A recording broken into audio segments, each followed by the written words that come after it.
やっほー、Kimi です。おはようございます。Welcome back.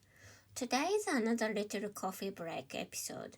So grab a coffee, go for a walk, drive to work, or just relax while listening. Today we are talking about something that's actually more complicated than many learners expect. How Japanese talk about their husband or wife.The reason I wanted to make this episode is because Japanese textbooks usually teach just husband is otto, wife is tsuma. And yes, that's correct. If you're filling out a document or writing something formal, those are definitely the safest words. But real life is a little different.Let's start with husband. In English, you usually call your partner by their first name, or maybe honey, baby, darling. There are a lot of possibilities. Japanese has a lot of choices too. One common word is shujin. Originally, shujin means the master of the house.Because of the original meaning, some people today feel that it sounds a little old-fashioned. Some people don't like using it anymore. Personally, I still say shujin quite often. It sounds natural to me. But I remember one person saying, "Oh, you say shujin? That's interesting." So that reminded me that people really have different opinions.So there isn't one correct answer.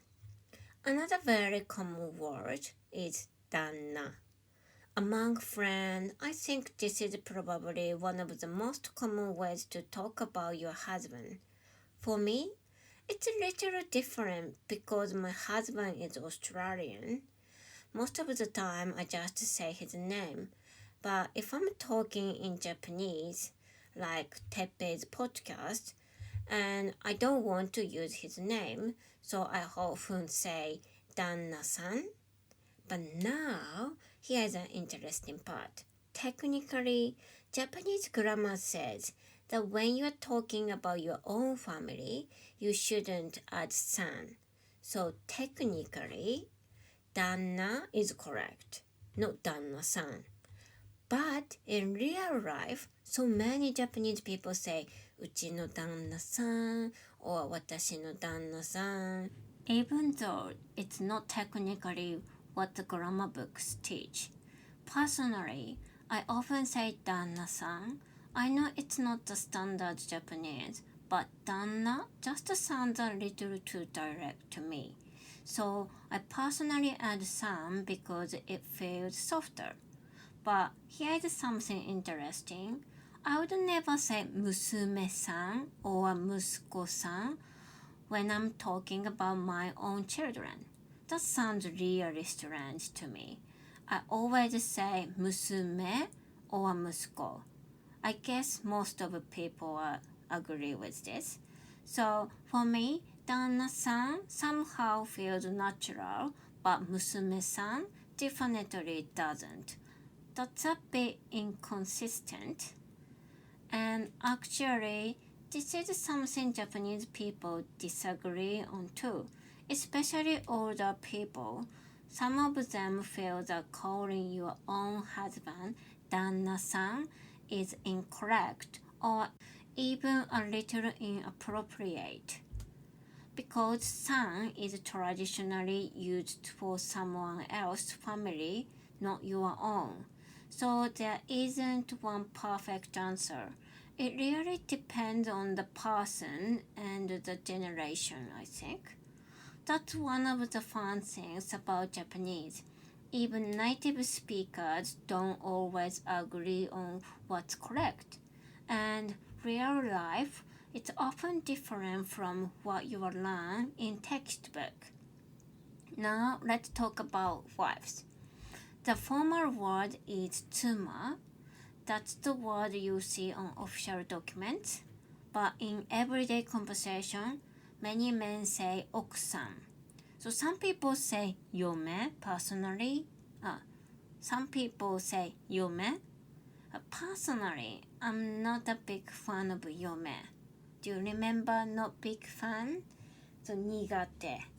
そう、嫁と呼ばれるのは苦手です。ちょっと好きじゃないです。It just sounds a little too direct to me. I think 奥さん sounds softer. But again, technically, you are talking about your own wife. The textbook answer is tsuma. So, but just like danna-san, many Japanese people actually say うちの奥さん or 私の奥さん. This is another example where real Japanese and textbook Japanese aren't always exactly the same. When couples are actually talking to each other, it's a little different too. Many couples simply call each other by first name.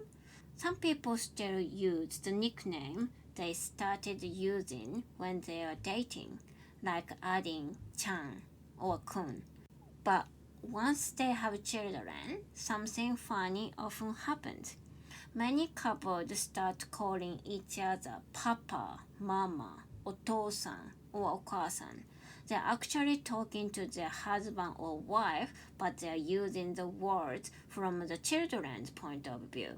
So instead of saying, Kenta, dinner's ready, they might say, Papa, ご飯の時間だよ, like that.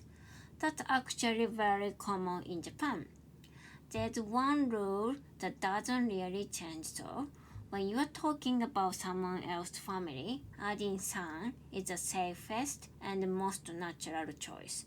So for example, 息子さん、娘さん、お兄さん、お姉さん like we did last episode, and 旦那さん、奥さん. If you are talking about their family, using san sounds polite and natural. I think that's one thing I really like about Japanese. Even if you don't know someone's name, you can still have a natural conversation. You can simply say, How is your 娘さん? 娘さんは元気ですか? 旦那さんはお元気ですか? Something like that, and everyone understands exactly who you are talking about. So, how do you call your partner?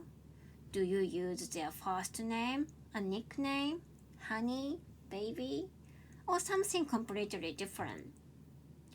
I really love to hear, and I also love to hear about how do you want to say your partner in Japanese. Leave a comment and let me know. See you in the next episode. Bye bye. Kimi です。